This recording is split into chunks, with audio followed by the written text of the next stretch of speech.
Welcome back, friends, to another episode of the Juicebox Podcast.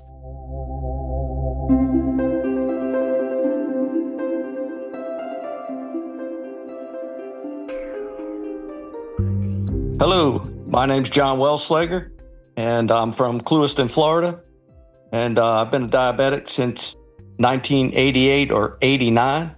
Starting to lose a little bit of track on that. Glad to be here on the Juicebox and talking with Scott this morning. When I created the Defining Diabetes series, I pictured a dictionary in my mind to help you understand key terms that shape type 1 diabetes management. Along with Jenny Smith, who of course is an experienced diabetes educator, we break down concepts like basal, time and range, insulin on board, and much more. This series must have 70 short episodes in it. We have to take the jargon out of the jargon so that you can focus on what really matters, living confidently and staying healthy. You can't do these things if you don't know what they mean. Go get your diabetes defined. Juiceboxpodcast.com, go up in the menu and click on series. While you're listening, please remember that nothing you hear on the Juicebox Podcast should be considered advice, medical or otherwise. Always consult a physician before making any changes to your healthcare plan or becoming bold with insulin.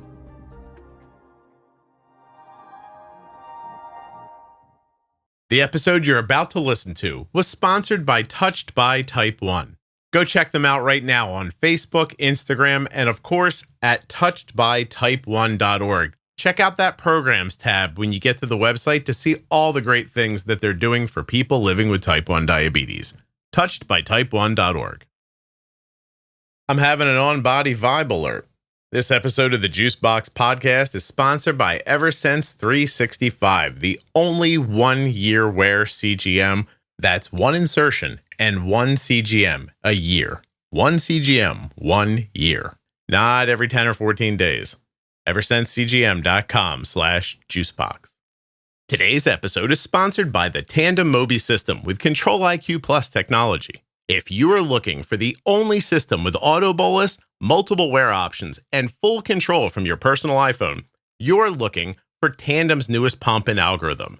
Use my link to support the podcast, tandemdiabetes.com/juicebox. Check it out. Hello, my name's John Wellslager, and I'm from Twiist, Florida, and I've been a diabetic since 1988 or 89. Starting to lose a little bit of track on that. Glad to be here on the Juicebox and talking with Scott this morning. John, how old were you in 88 or 89?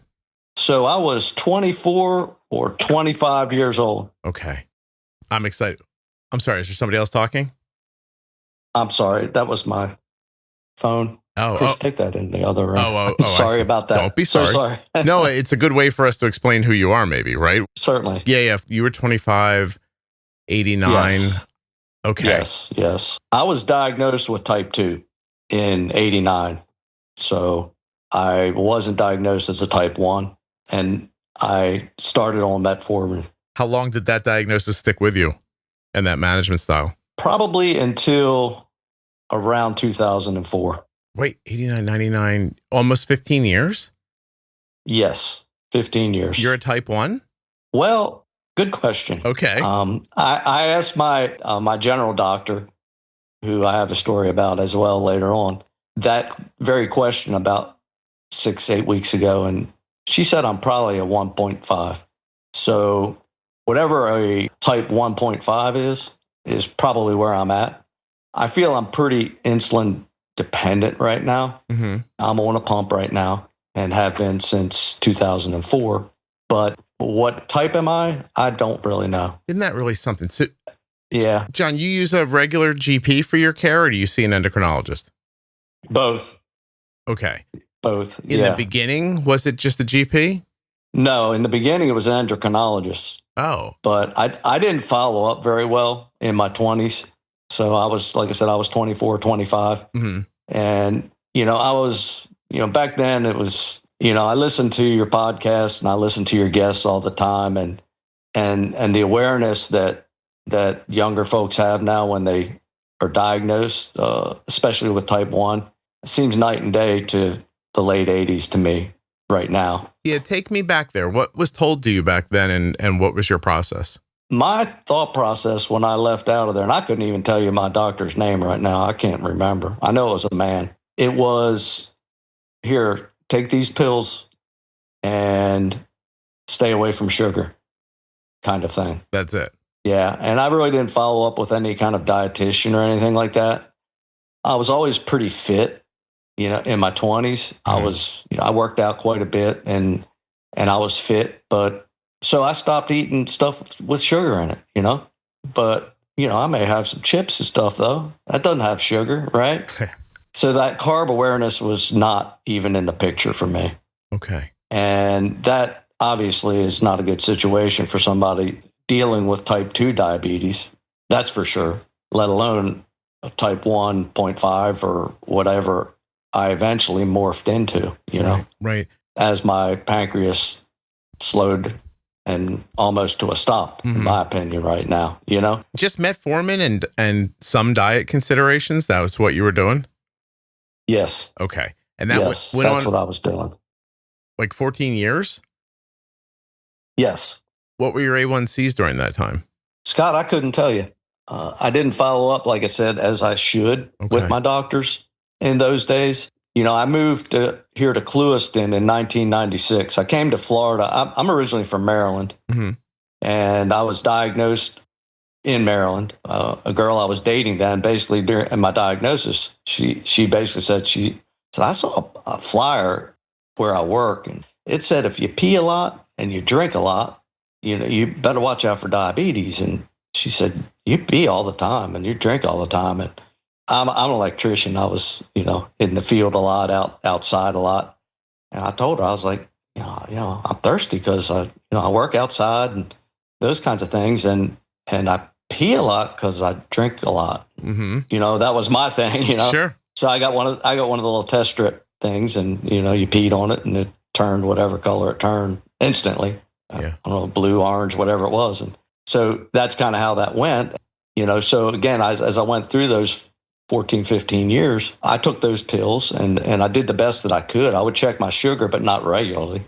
I asked my wife, Chris, actually yesterday, I said, do you remember early on when we met and as I was, on the oral meds, did I check my sugar much? And she basically said no, which I didn't, and obviously my fault that I didn't check it. When I checked it, it wasn't like it was 500 or anything or high. Yeah. I never blew those kinds of numbers. It was, a lot of times in the upper 100s and, in the 200s sometimes. Okay. And, were you not checking because you were lazy about it? Were you not checking because you didn't think you needed to?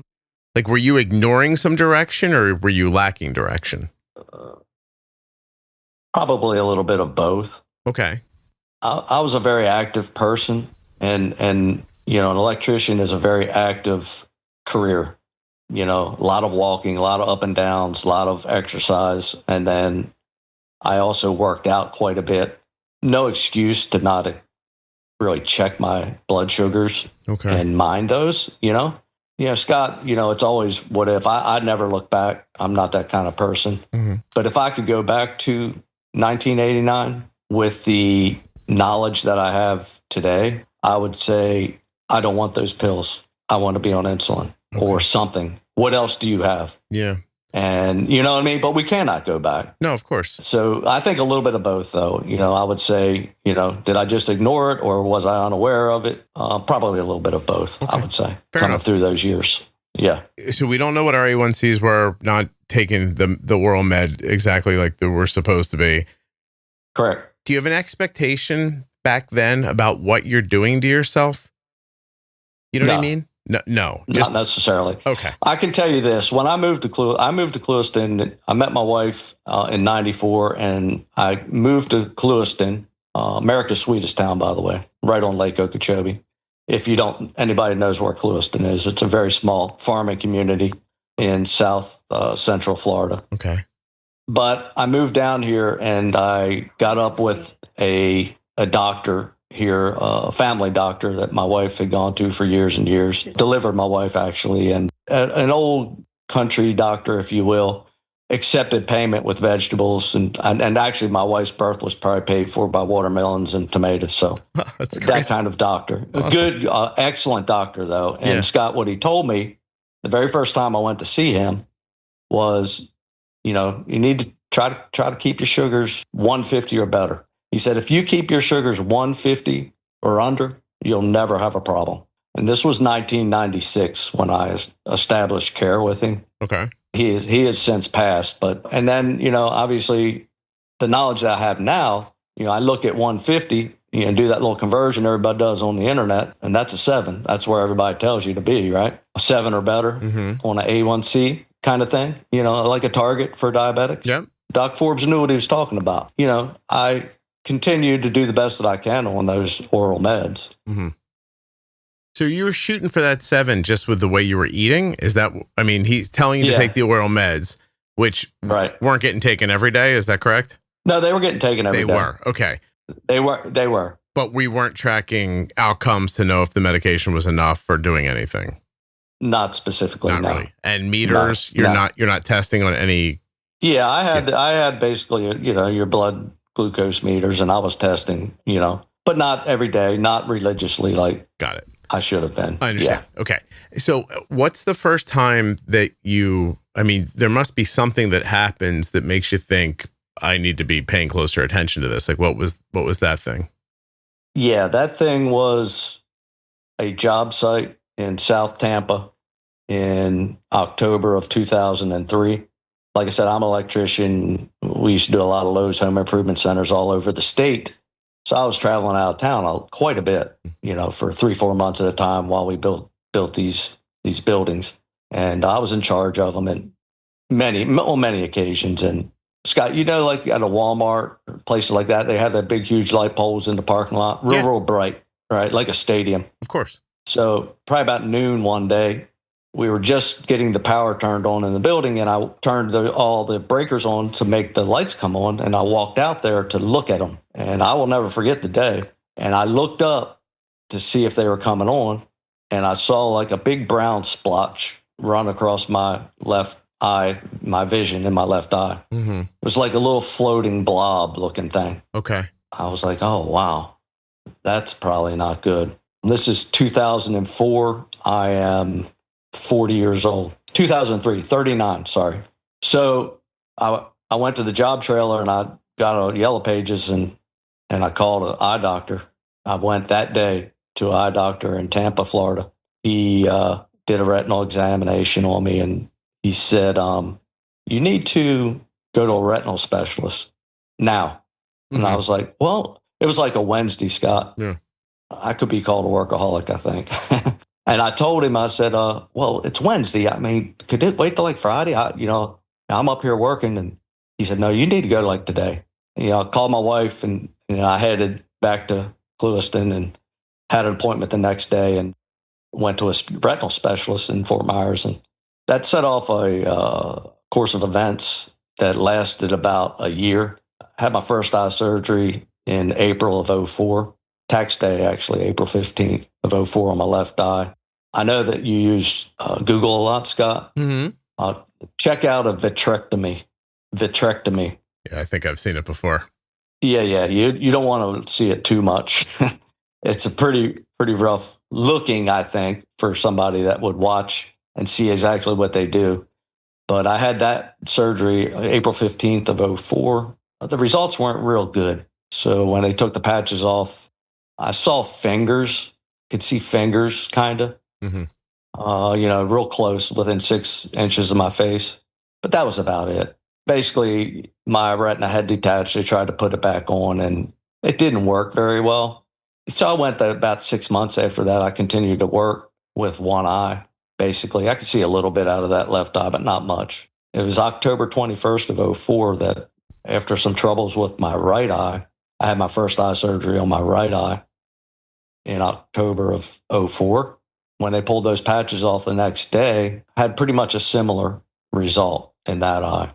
Very limited vision. I could count fingers. That was about it. So basically after that surgery to my right eye in October of 2004, I was pretty much blind after that. little bit of vision, not a whole lot. Definitely couldn't walk around by myself.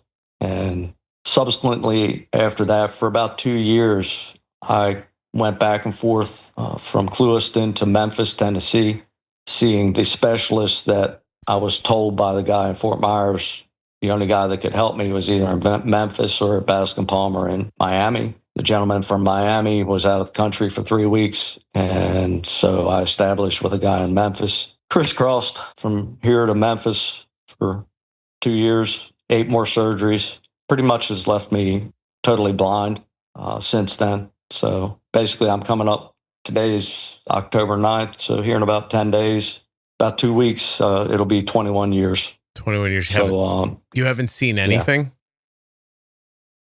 This episode is sponsored by Tandem Diabetes Care, and today I'm going to tell you about Tandem's newest pump and algorithm. The Tandem Mobi system with Control-IQ Plus technology features auto bolus, which can cover missed meal boluses and help prevent hyperglycemia. It has a dedicated sleep activity setting and is controlled from your personal iPhone. Tandem will help you to check your benefits today through my link, tandemdiabetes.com/juicebox. This is going to help you to get started with Tandem's smallest pump yet, that's powered by its best algorithm ever.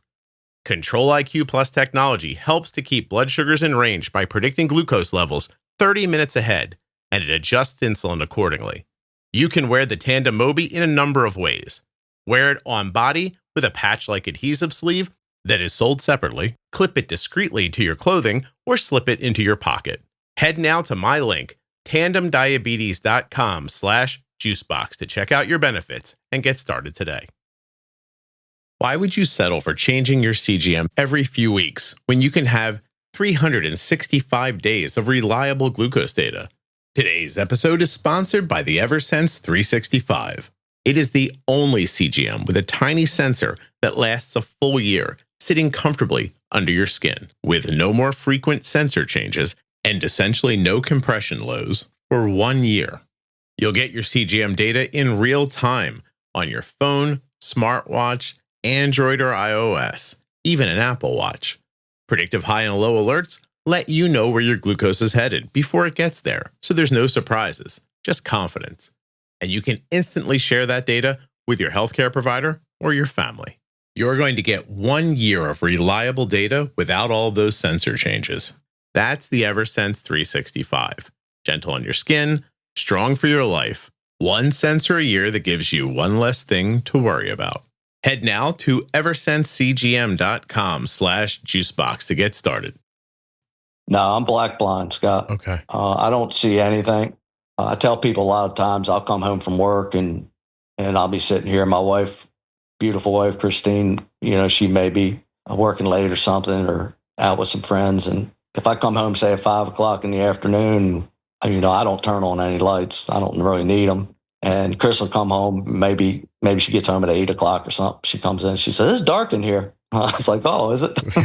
Because I don't need lights at all. John, they don't tell you the upside of losing your vision is that your electric bill goes down. Not with my beautiful wife. Oh, okay. She loves lights. But you know what the joke in this house is, Scott, is I tell her all the time, "Chris, you're not allowed to rearrange furniture. It's not allowed in here. And if you do, I'm going to turn all the breakers off in the house, unscrew all the light bulbs." And so that fixes that. I have to ask you said you come home from work. What work are you doing? I am an electrical contractor. Still? Yes. Before I lost my sight, I was an electrician superintendent that would work in the field. I would be in charge of those larger projects that I referenced. Right. We used to do Walmarts and a lot of box stores like that is what they call them, retail, large, pretty good sized retail projects. So I was in charge of 15 guys, 20 guys, whatever it takes to get the job done. And so that was kind of what I did. I had became the vice president of the company that I was working for here in Clewiston. More of a supervisory role when I lost my sight, but I would still be out on projects. Mm-hmm. A lot of times guys, would need some help and, I would tutor them along, if you will, and that kind of thing. So after I lost my sight, if you're an electrician, kind of hard to do anything out in the field or physically you're doing the electrical. So I had a very, very, very gracious boss at that time, mm-hmm. who basically made a place for me in the office, being that that tutored some of the younger guys as they were coming up and learning how to run work and how to manage people. Since I had done it for a while, I was very accustomed to that kind of thing. Yeah.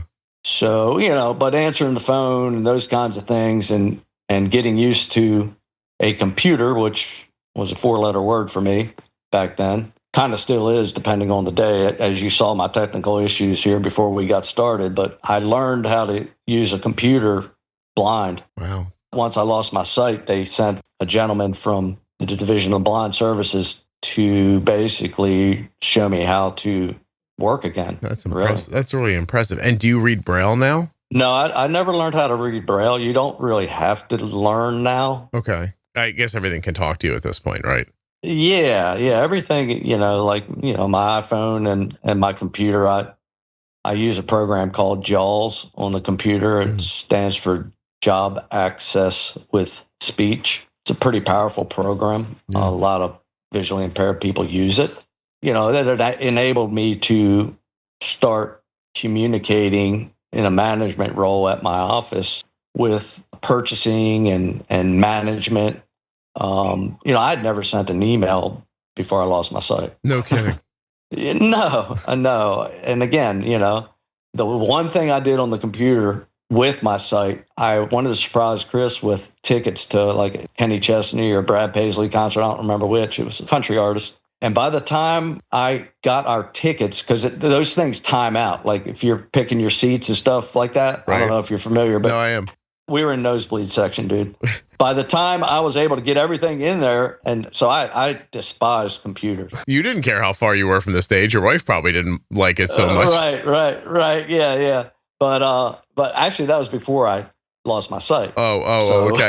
You were that bad at it. Yeah. I didn't realize. That's what I'm getting at. I was terrible on the computer, but anyway, once I learned how to do the computer, navigating that again, or not again, initially I would say, because I didn't use a computer, I was able to start, accessing a National Electric Code, which is kind of the Bible for electricians, and establishing myself a little bit in the office where I was able to do a few things, and, God blessed me with a very good memory and a ton of patience.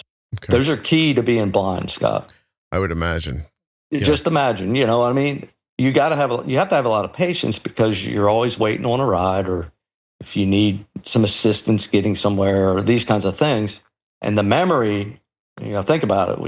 Where are your keys? Where'd you put the food for your iguanas in there? If you set that down, you don't remember where you put it. The iguanas are going to get hungry, man. Gone, and it's gone forever, right? You have. Yeah, yeah. You have to eat. Yeah, you probably make up a lot of systems, I imagine, for things too. Yeah, a lot. I put stuff in the same place all the time. Right. When I eat, my drink goes to the right, upper right of my plate.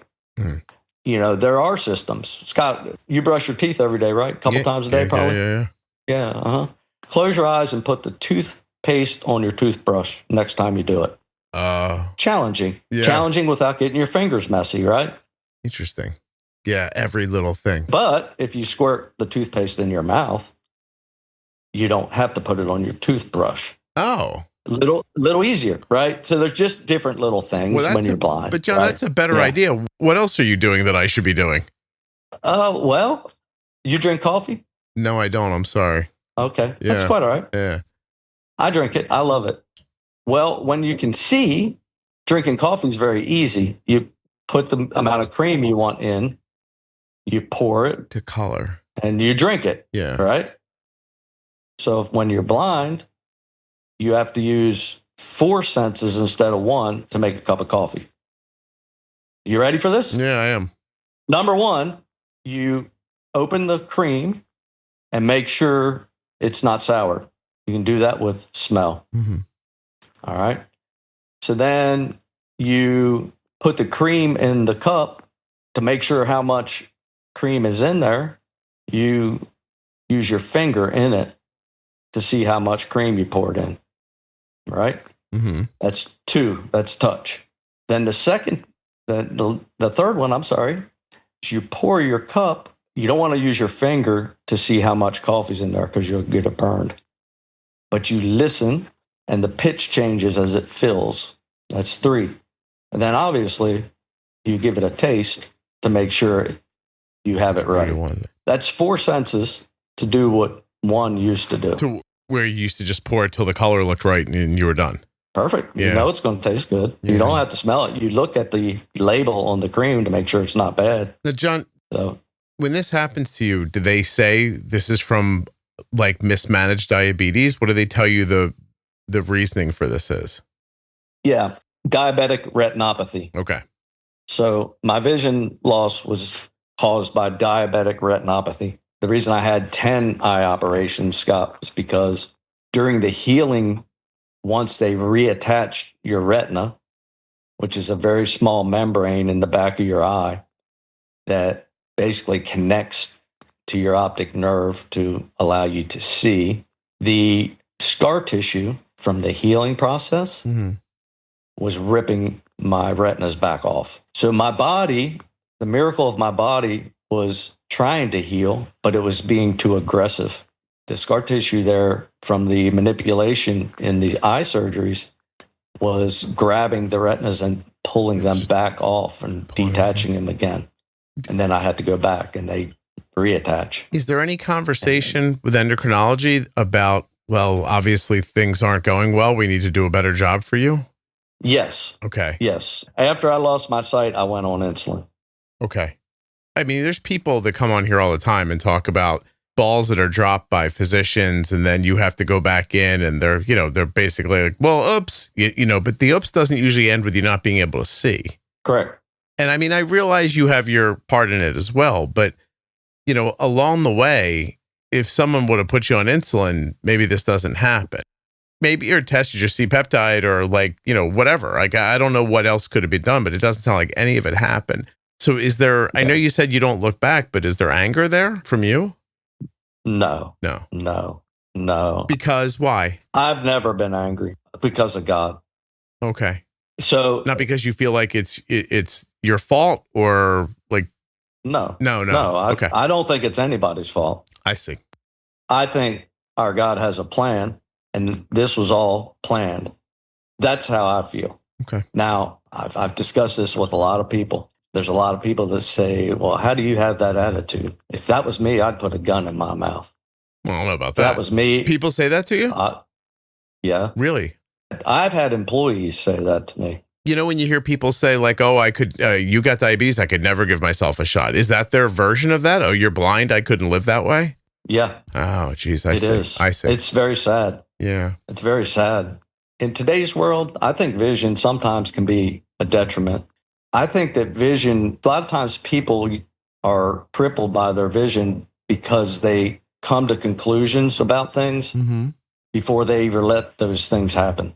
They come to conclusions about who somebody is because their eyes are lying to them before they even know that person. I thought you were crazy when you started saying that, but let me tell you something that I just shared probably with only one person outside of my family. I don't look at people when I'm recording with them on purpose because I don't want to make a snap judgment about them. And you will. You can't help it. It's human. You can't help that. Yeah, people are all the time like, why don't you have a camera on? I'll say like, oh, it's not on video. It's not necessary. And some people say, well, right. it's easier for us to talk if I hear when you stop and start. I go, oh, don't worry, you'll get used to it. It's like talking on the phone. The real honest to God truth is that I found in the past that if I put my camera on, I make some sort of like a micro judgment about the person that changes the conversation. Yeah. That person may look like somebody that you don't like. Oh, that reminds me of my cousin, that rascal. Yeah. And boom, now you're always thinking what your cousin did to you or something silly, just silly stuff like that. It happens. Right. It just does. Yeah. Again, my attitude is I really don't think about being blind. Don't get me wrong. Those first few years when we were, fighting for my sight and going up to Memphis and fighting with insurance companies and, Chris, she was absolutely crying one time when we were up in Memphis because they said that they wouldn't cover the surgery and this and that. You're talking to somebody like that and they don't understand what you're going through, Right. And that's what's tough. I mean, it's like that with everything. I mean, I hear you talking about they don't want to give you a pump. They don't want to give you a Dexcom. You got to test your sugar for 2 months before, to make sure that you're diabetic or whatever. You may get better from type 1. I mean, come on. Give these people a Dexcom, man. Right. Instantly. You gotta have it. Why are you going to make those people struggle through that? It doesn't make sense. It's all about money, and that's a shame. Once the pivot happens there with your diabetes, like, where does that new information come from? The new focus. How do you figure out how to take care of yourself? A little bit of a challenge. Mm-hmm. So first, I was on the insulin pens. I was on a 70-30 mix, I believe. Was one of the things I was on. I think that was the first one I was on. The pens weren't too bad. You can click them, you can listen. I don't remember what my dosages or anything was. It's 20 years ago, but click it, however many units, and stab yourself and go with it. It wasn't long after the pens, though, that I got introduced to an insulin pump. I've probably been on a pump about 20 years. Okay. I use a MiniMed pump. It has the physical buttons on it that you can, listen and count the audio beeps and those kinds of things. Mm-hmm. Got introduced shortly after that, probably during that process. Your podcast, and I told you this when I initially emailed you, in the last year, it's changed the way I manage completely. Don't get me wrong. I have a really good endocrinologist, and he told me, but he did not stress the pre-bolus to me enough. And just some of the tools that you have introduced to me, and I think I had told you that I had a kidney doctor tell me, I don't know, about 6-8 months, 10 months ago, whenever I come onto your podcast or found your podcast, I think I was a 7.4 A1C is what I had. He said, you need to do better than this. So I started Googling a little bit, and I found your podcast, and just some of the pre-bolus changed my deal, man. The reason I was 7.4, I had a really bad low, probably about 2 months before that kidney appointment. Okay. A real bad one. And it was all about pizza. It was a pizza low, man. And I hit it perfect. I thought I had it perfect. I've heard you and Jenny and them talk about that how pizza, can rebound and jump on you. Yeah. It jumped on me that night. Chris wasn't there. I don't know what happened. Okay. She kind of shook me out of it. I mean, the lowest I saw was 40, but I think it was lower than that. Did you pass out? Did I pass out, Chris? Close. She said close. Did you seize? I wasn't completely out. I beg your pardon? Did you have a seizure? No. Okay. No. I was just, I'm good. And I was watching it. It was 60, 70 something. And then it was 60 something. And I had some more Skittles. And then it was, Yeah. That kept 62. going. And the last time I remember, it was like 62 or 60 or something like that. And then she's shaking me. Because you get out of it. She's putting, you're saying, giving me Coke. She's like, you're saying off the wall stuff. And yeah. She said, I'm not myself, but I think everybody gets like that when you get into that state, No, of course. Hey, I'm embarrassed, John, I'm embarrassed to tell you that you made me think, like, maybe I'll get a pizza tonight for the Eagles game. I'm telling you, man. I don't do. You're not eating pizza anymore? No, man. I kind of avoid it. Stemmed from potassium. My potassium sometimes gets a little high, so I kind of stay away from a lot of tomato stuff and potatoes, things like that. So basically, what had happened with that 7.4, I was scared to death. To bolus right, to, you know what I mean? I didn't mind 150 up. That's good enough. I'm good. And then I started listening to your podcast.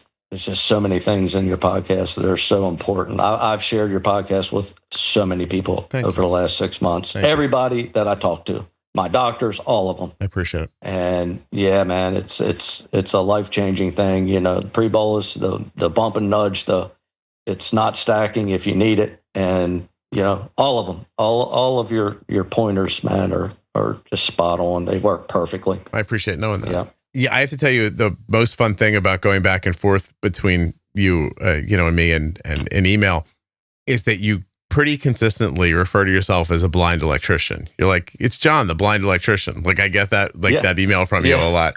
And I tell you, Right. for the last 6 months, I just been thinking like, I can't wait to find out if he's still an electrician or not. Because Oh yeah. Yeah. I mean, what are you at this? You know what I mean? You'd maybe be a surge tester at this point. Like, just reach out. If John yells, don't do it. Yeah. So I got curly hair all the time, right? No, just kidding. But anyhow, I am an electrical contractor now. No, I understand. Yeah. Yeah. So I wound up taking that certified electrical exam blind back in 2007 after I lost my sight. Me and my wife decided to try to buy my boss's business, which we subsequently did. So I sat a state certified electrical exam blind up in Orlando back in 2007. Oh. And yeah, that was very interesting as well. Were you the first person to ever try that? I don't know if I was the first person, but when I got the call that I had passed that exam from the people from the state, you'd have thought they were related to me. Oh. There was 2 or 3 ladies on there. They were happy. so fired up, man. Yeah. So I was blessed and able to pass that exam. And, so we wound up buying a business that I had been working for 8-10 years from my boss back in 2008. Isn't that awesome? So, and we've been running it ever since. So I just feel super blessed to be able to continue working. I don't know what I would do if I couldn't work. I'm 61 years old now, and people talk about retiring, and it's like, man, I think I'd get bored. I really do. I mean, there's only so much you can do blind. So I mean, I've golfed a few times blind and fished and those kinds of things. And I like to write. I'm kind of an amateur writer. I wrote a book back in 2020. Okay. So I have a few things that I'm interested in, but my work is what I love to do. I'm an electrician. I'm a blind electrician, but I'm still an electrician at heart. You know. So, and my memory allows me to work with the folks that work for us and help them along when they have questions and stuff like that. Right. And I have some really, really, really, really good people that have helped me along the way. Talk about that a little bit. Beyond your wife and your boss, it sounds like he made a job for you in the beginning and then you grew into it. But he did. What about day-to-day stuff? Like, where do you count on other people? Oh, I count on so many people, Scott. I mean, our town is a small town, like I said, on Lake Okeechobee, and I could call literally dozens of people right now if I needed a ride to go somewhere. Mm-hmm. I don't do public transportation at all. I have so many friends and family around here that help me out. If they're in town, they can help me do this or that. My staff is awesome. I have a gentleman, right-hand man, that's working with me that's been here since 2002. He's been worked for our company for almost 25 years now. Mm-hmm. He'll do anything for me aside from work if I need something. Yeah. My boss is my next door neighbor.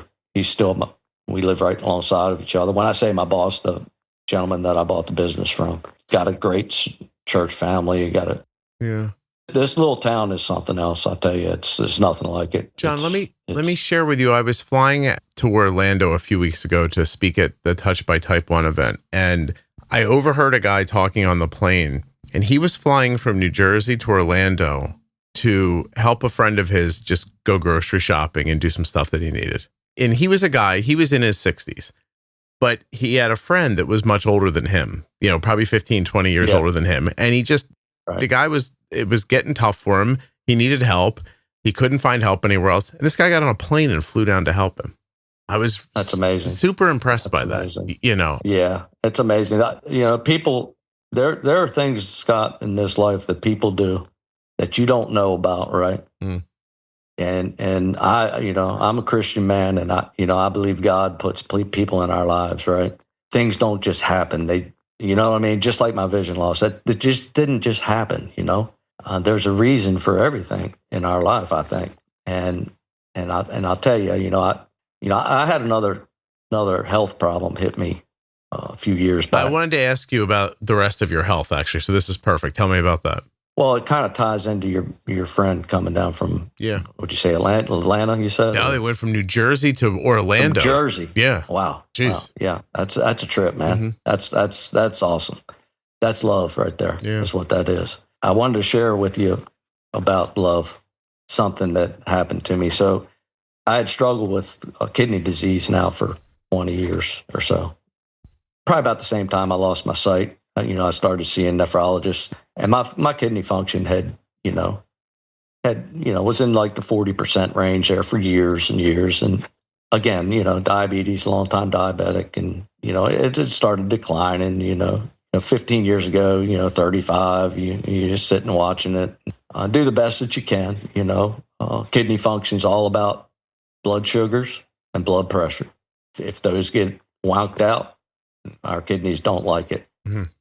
And I struggle with hypertension. I take blood pressure medicine. I have for years. And, so that's, something else that I have as far as a health situation. But anyway, so my kidney function had declined, and it kept going down. And I remember I go down to Cleveland Clinic in Weston, and my kidney doctor, I don't know, about 4 or 5 years ago, I guess, Scott, I was in the 25% range kidney function, which is, it's a GFR is what it is. Okay. That's the test, but I can't remember what it stands for.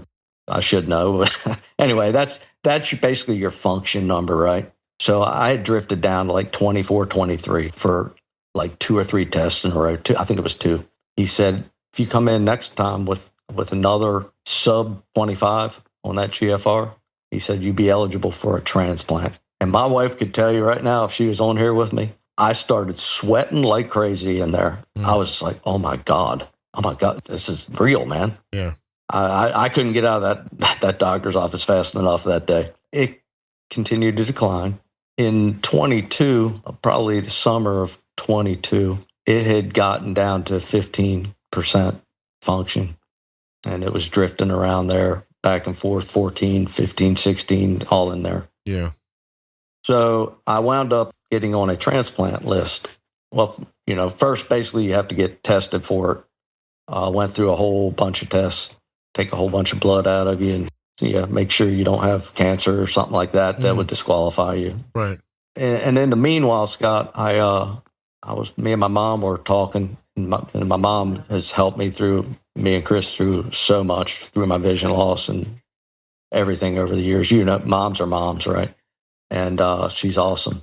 I was talking to her. I said, Mom, they're talking about, a living donor kidney is better than a deceased donor. I was doing my research on it stuff. And how do you ask somebody for that? How do you ask somebody, Scott, for that, right? Yeah, I can't wrap my head around it, actually. Right, Yeah. I know. And she's like, well, I've seen on the internet where people do the Facebook and this and that. I'm not really a Facebook guy and what have you. I sat and thought about it for a little while, and I drafted a letter to my family and friends, basically explaining my situation, where I was at, that kind of thing. Mm-hmm. I sent a mass email out to a lot of my family and friends, nearly everybody I could think of.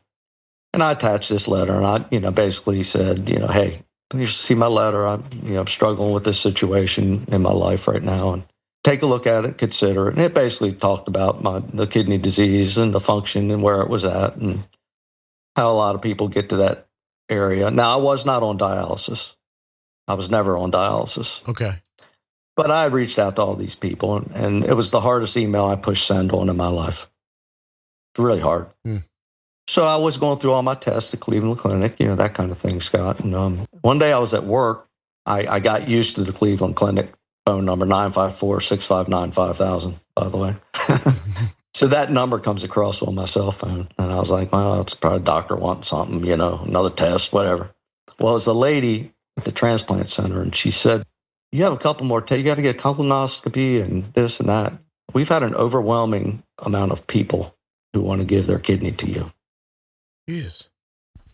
She said to me, we're going to list you today before all these tests are done. Because we only list on Wednesdays. It must have been a Wednesday. We only put people on list on Wednesdays. Our committee has decided to put you on. We've never seen anything like this. How many people? They didn't say. They didn't tell you. They can't do that because of HIPAA. They can't tell you anything. I hung up and literally started crying. Yeah, you almost made me cry just now. Wow. That is love, man. It was unbelievable. The amount of how loved I felt. how that makes you know there's a God, man. And I'm telling you, it was the most overwhelming thing I've ever done or I've ever been through. Yeah. So it went along. I had a couple of buddies. I got a good buddy out in Oregon, kind of a hippie guy, and he was keeping me updated. Wow, I'm calling every day, and they said that I'm not written. They haven't put me in. So yeah, I knew he had volunteered, right? Right. And I have a very best friend in Maryland, and I knew he had done it. But aside from that, I had no idea, who and what, whatnot. So, John, and that happened. You got that kidney. I did get that kidney. Yeah. Scott. So I want to know how that changed your life, and I want to know about the relationship with the person moving forward. Yeah. So first, obviously, what is it? What does the new kidney mean for you? It's a rebirth. I celebrate 3 birthdays now. I celebrate my birthday in 1964, March 17th of 23. That's when our kidney transplant occurred. And I now have our kidney in me. And I celebrate the birthday of my angel donor. Did it end up being a friend of yours or a family member or? Not a family member. Okay. So it's a very special friend of mine. Yeah. We go to church together, Scott. Mm-hmm. She is actually my general doctor as well. No kidding. Yeah. Did that strengthen your relationship over time, or was it already a really great relationship to begin with? I think it strengthened it actually ties people together. Mm-hmm.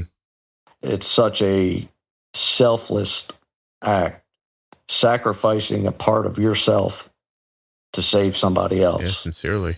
And does that sound familiar for a Christian person to say that? No, of course. Sacrificing for somebody else. Opening yourself up to the possibility that if she has a problem later in life, now she only has one kidney. You're really putting your chips on the table. Yes. Yeah. And she has kids. So yeah, that is such a selfless act that, it's still to this day is, there's no way that I could ever repay that gift. It's impossible. Yeah. I did want to ask you, has it ever felt the gift was too big? Do you ever feel like, I don't know what the word is here. Like, do you ever feel like you're not deserving of it, or that, you feel guilty that it happened? Anything like that? No, I don't feel that way because, I know the heart of the person that shared this experience with me. Okay. I'm good friends with her husband as well. And I was told once that sometimes some of the patients that walk into her office, you get to a point with some patients, obviously, that you can't help them anymore. Yeah. I was told that this is something she can help John. So beautiful. Well, it says a lot about you too, John, because a doctor intersects a lot of people with issues, and you can't give of your own body that many times. And I would imagine she's probably never done it before and probably won't do it again. But something about you motivated her to do this thing. I don't know what it is about me at all. I don't think it's me at all. I just think it's the heart and of the person that generously gave to me. Yeah, that's very kind of you to say that. But I'll tell you right now, nobody's giving me a kidney. So, it's. I think you'd probably be surprised. I could probably write a pretty good letter, and I bet you that people are like, "Oh, I didn't get that. I think it went to my junk mail." So, sorry. Oh yeah, our kidney is doing great. Things are good. I just feel blessed to be here every day. I mainly wanted to come on to let people know that, heaven forbid, anybody have to go through complications from diabetes. Mm-hmm. But all complications don't let it limit you. Like I've heard countless people come on with young people being diagnosed, parents and even some of those young people. It doesn't limit you. And even vision loss, it doesn't limit you. It doesn't make you who you are. Yeah. Struggling with diabetes, that's just part of life. It happens. Mm-hmm. And, dealing with those things is, the Bible tells us that, you're going to have trials in life. It's just the way it is. But God overcame all that. There's way more to it than me walking around here bumping into stuff. It's, hey, everybody does that. Yeah. Is there an ability for you to separate yourself from your religious beliefs? Like, do you have any idea what it is about your personality that even opens you up to the idea of being available to the idea, prescribed to you by your religion? Do you understand what I mean? Like, there's plenty of people who hear religious messaging and they still don't have your response to it. Well, I met with some guys just this week, and I was telling them about this. There's a lot of Christians, Scott, that have that exact day when they say, I took Jesus as my savior on this date, mm-hmm. and I was at this location. A lot of Christians, I think, have that testimony. I don't have that. You just always felt this way? No, I didn't. I always believed, and I always went to church, maybe on and off, if you will, right? I sit here at 61 years old now. I look backwards. My thing is, he was there all the time. I know it. I don't see, to me, a flesh and bones reaction to some of the things that I've experienced without something else being there. Mm-hmm. And I think about that footprints picture and poem you always see. And a lot of people have them in their houses. Of course, You ever seen that one? You know what I'm talking about. Yeah, I do know. That reminds me so much of my life. How so? Well, because when you're carried and you don't have that burden, it's not hitting you, right? Mm-hmm. Your steps aren't in that sand. You're not really walking through it. Now, why is that? You're there and you're going through it, right? Yeah. That's all I can relate it to. Mm-hmm. I don't really have a perfect answer for that, but I just know that I was carried through a lot of these situations. And I don't want to just... You're not dismissing people's effort or... not at all. I understand. That's not what I'm saying. Not because I've had so much help, my gosh. But there are those times when you're quiet and by yourself, Yeah. I don't drift into that. Why me? And how come? And why? I could go back, and my first eye doctor that I chose probably wasn't the perfect one for me. Mm-hmm. I think he might have made some mistakes, Scott. Yeah. But I can't sit and thrive on that. What good does that do? It definitely not going to help you. No, it definitely is not going to help you. No. So that's just kind of how I view things. And, I tell people all the time, and my wife, I don't think likes it when I say this, but it's the truth. If God gave me back my sight right now, sitting right here in this living room, you know what the first thing I'd do, Scott? I wonder. Close my eyes. You really feel like you're seeing the world differently now. I do. Yeah. I do. And think about it. Think about closing your eyes for 21 years, Scott, and then opening it again. I don't even know how to imagine. It would be sensory overload. Yeah. What are you, 53, 54? I am 54, yeah. Yeah. You ever go to like a place that's like way too loud? Way, way, way, way too loud. Sure. It gets a little too much, right? Mm-hmm. I see that times like 100 million, opening my eyes like wide open right now, like I could see everything. It would be like, I'd have to close them. I know I would. Well, I'd want to peek them back open. Obviously, once I get that miracle. But yeah. And, I believe miracles happen every day. I know I had one 2.5 years ago when I was blessed with our kidney. Your kidney, yeah. So, I know they happen. So if it doesn't happen in this life, that's okay. But I believe it still will. John, I feel like I hear you telling me that you're comfortable and happy where you are. Like, that's pretty astonishing, because I don't know that people can say that who can see all the time. Well, is that fair? It's super fair. Yeah. It's super fair. And again, I listen, and hey, I'm not perfect. Nobody is, right? And do I get in a bad mood? Yeah, not too often, honestly. Every now and then, my wife keeps telling me, you sound more and more like your dad every day. And I was like, well, I think all of us are like that, aren't we, Scott? Hey, listen, I come home from the grocery store sometimes, John. I'm like, we got to go. And at 54, you probably, things just come out of your mouth now that might not have come out when you were 24 or 34. My wife's like, where are we going to go? And I'm like, I don't know, but I just saw a little kid spit in a trash can and her dad didn't yell at him, and we got to go. Wherever that isn't going to happen, I want to go to. She's like, I don't think we're getting away from this. And I was like, okay. Yeah. And that's how it is. As you get older, you just say what you want a lot of times. Yeah. And no filter, my wife just said. And a lot of times that happens. And that's, I want to try to avoid that. But I'm Cliff Wellsleger's son, man. I watched him for years. That's just how it is. It's going to happen. I think sometimes, you're alive long enough, you gather up enough information, you know how you feel. And, the pretenses are wasteful. As you get older, you realize that time's limited and you don't have a lot of time to apologize to everybody before you say something. So, they can like it, not like it, whatever. That's all fine. Yeah. But even I guess over the last 30 days, I mean, throwing all political stuff aside, the Charlie Kirk assassination really impacted me. It did. Hugely. It impacted me terribly. He was a Christian man, and obviously he debated for, I want to say, a living or whatever his movement was. I didn't know anything about him, honestly. Okay.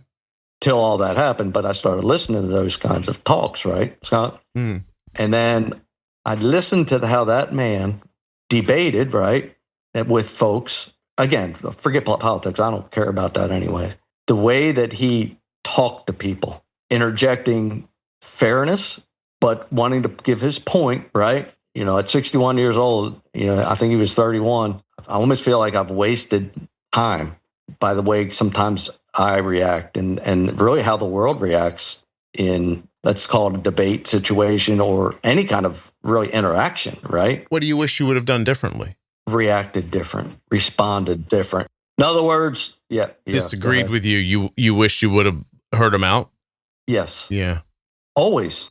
I think that's, and I think as I get older now, sometimes I have the propensity to talk over people, and I don't mean to. Chris reminds me of that a lot. Mm. I think it happens, and again, I'm just trying to do better in respect to that. And sometimes I lean on my vision loss to that feeling. It's just like you don't feel like when we go out to eat, let's say, me and Chris, they don't ever ask me what I want. They're looking at Chris. They talk to her and like you can't hear them.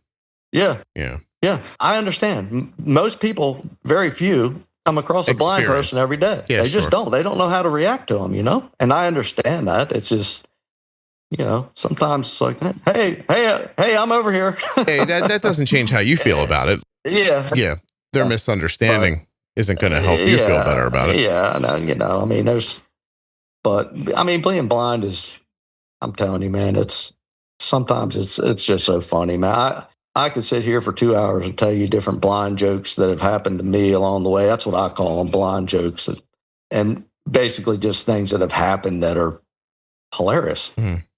And due to my vision loss, there's so many stories. And, everybody has funny things that happen to them in life. But yeah, I've had my share. Well, John, I'll tell you, it's not too late to start listening more to people and talking less. And if you already know what you think, then telling everybody else what you think maybe isn't as valuable for you as hearing what they believe. And then, see if there's not a little bit of what they've got to say that you could blend into your thinking is all. And maybe not. Sure. Maybe you'll throw it all away. Maybe you'll hear them and think like, that's bullshit. I don't believe that. And, and you'd be on your way. Yeah. But every once in a while, I think it surprises you. Somebody will say something that'll stick on you. Yeah, for sure. Yeah. And that's kind of my thing is why I even said that, because I know I need to listen more. I mean, right. I read that and, sometimes I don't listen to it. We always want to try to get our point across, right? I would also think that not having visual cues probably makes it difficult in a social setting too, because you don't know where to jump into the conversation. So you probably have to be a little more aggressive, right? You don't know when people are pausing all the time. And so maybe you're talking over people when you wouldn't normally if you could see their physical cues. I mean, there's got to be some of that. That's 100%. I mean, I don't know how many times, Scott, I may have a meeting in my office with some salespeople or whatever, and they get ready to leave and they've already turned and walked away. I'm standing there with my hand out, wanting to shake their hand. And, we've, I couldn't even count how many times that has happened, Well, it just makes sense. I mean, there's some reasons why you might end up doing that, and being frustrated with how people treat you is probably just one of them. And then this is another. Yeah, there's stuff going on. I mean, I don't get frustrated about it. I'm a very humble person anyway. Most of it doesn't bother me. Okay. It really doesn't. I mean, and there's a lot of technology now that, like, at a restaurant, since I don't read Braille, they have something called Seeing AI on this iPhone, and you can take a picture of the menu and I can listen to it with the voiceover on the iPhone and, It's awesome. figure out what I want. No, I'm not real picky about what I eat anyway. I usually first or second. Yeah. That's pretty glorious, John, that somebody could do that. You know what I mean? Like, Yeah. Especially too, because it, give you, I mean, if there were carb counts listed on menus, you'd get those as well. Like there's diabetes reasons why you'd care, the same way. Yeah, that's for sure. Cause it also has like a product little area on it. That's a product. You click on that and you can look at the barcode and it'll read you the carbs on, a container or a can of whatever, right. That kind of stuff. So it's kind of neat, Mm-hmm. So, there's a lot of stuff out there now for the folks that can't see that. John, I didn't ask you, do you have kids?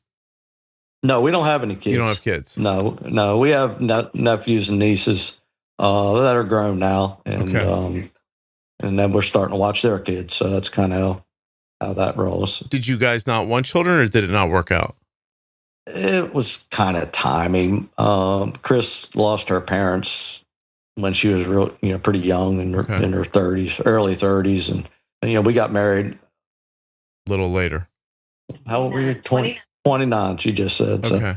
And then her parents passed soon after that. And then which was around 2000. And then 2004, I lost my sight. And not a good time to have a baby. Just things just kept happening. Right. I mean, not things, just life, I guess, and again, once our nephews came along, Chris's brother and his wife had a couple of boys and they became like ours. They were here all the time. Yeah. So we kind of have kids, but we don't. I understand. No, it's lovely. So, by the way, you're making me think I would definitely watch a reality show of you raising a baby when you're blind. I think that would be pretty amazing. Well, I feel like you could figure it out.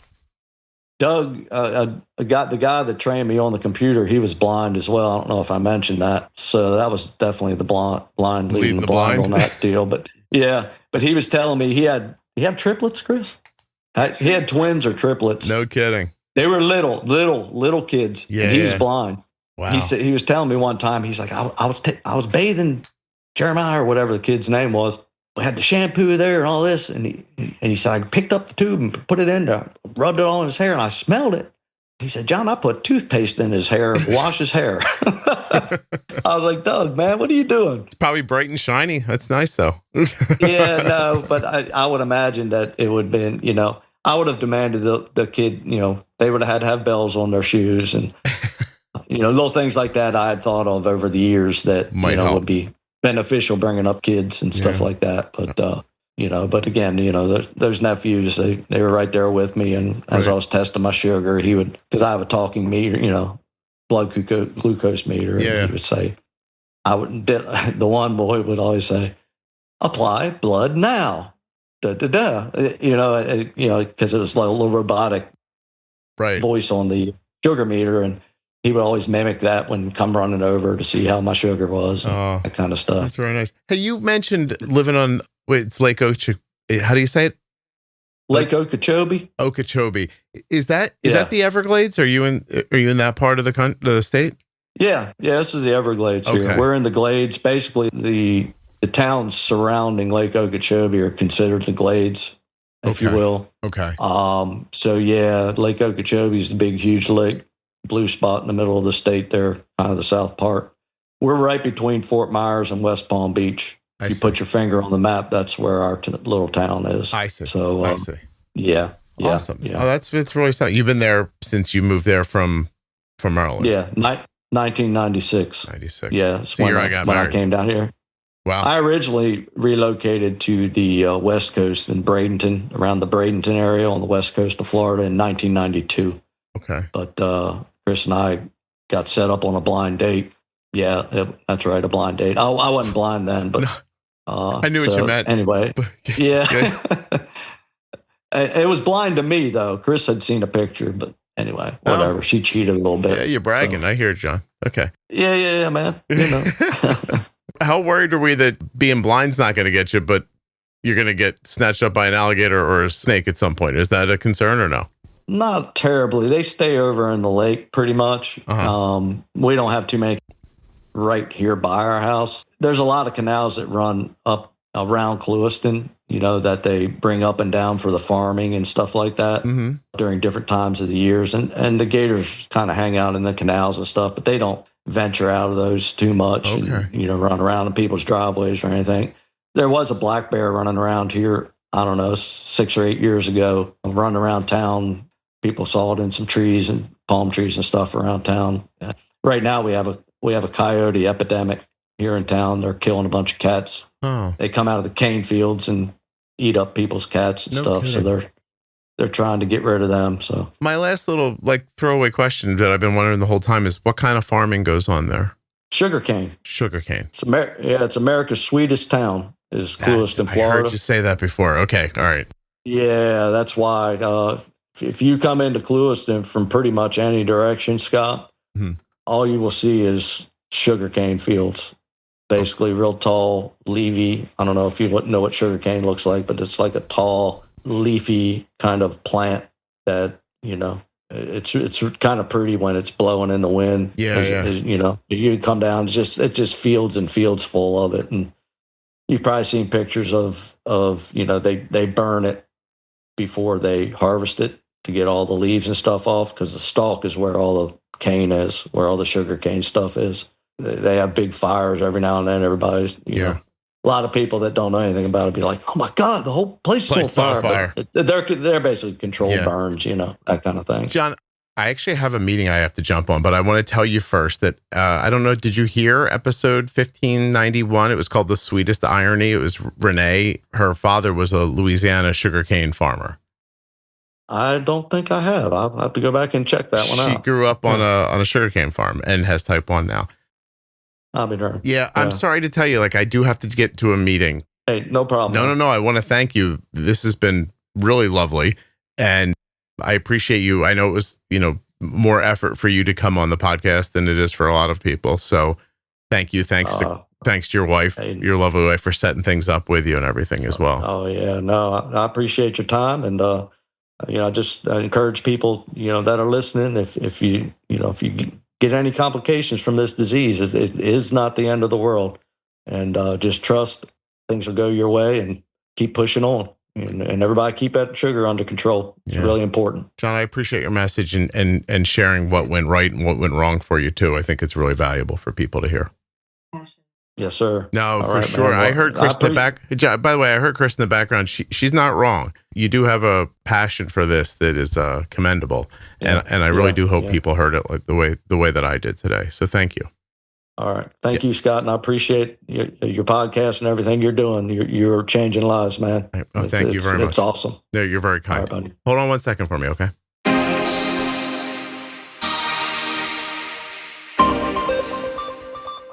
The conversation you just heard was sponsored by Touched by Type 1. Check them out, please, at touchedbytype1.org on Instagram and Facebook. You're going to love them. I love them. They're helping so many people at touchedbytype1.org. Are you tired of getting a rash from your CGM adhesive? Give the Eversense 365 a try. EversenseCGM.com/juicebox. Beautiful silicone that they use. It changes every day, keeps it fresh. Not only that, you only have to change the sensor once a year. So, that's better. Head now to tandemdiabetes.com/juicebox and check out today's sponsor, Tandem Diabetes Care. I think you're going to find exactly what you're looking for at that link, including a way to sign up and get started with the Tandem Mobi system. Okay, well, here we are at the end of the episode. You're still with me? Thank you. I really do appreciate that. What else could you do for me? Why don't you tell a friend about the show or leave a 5-star review? Maybe you could make sure you're following or subscribed in your podcast app. Go to YouTube and follow me, or Instagram, TikTok. Oh gosh, here's one. Make sure you're following the podcast in the private Facebook group as well as the public Facebook page. You don't want to miss. Please, do you not know about the private group? You have to join the private group. As of this recording, it has 74,000 members. They're active, talking about diabetes. Whatever you need to know, there's a conversation happening in there right now. And I'm there all the time. Tag me. I'll say hi.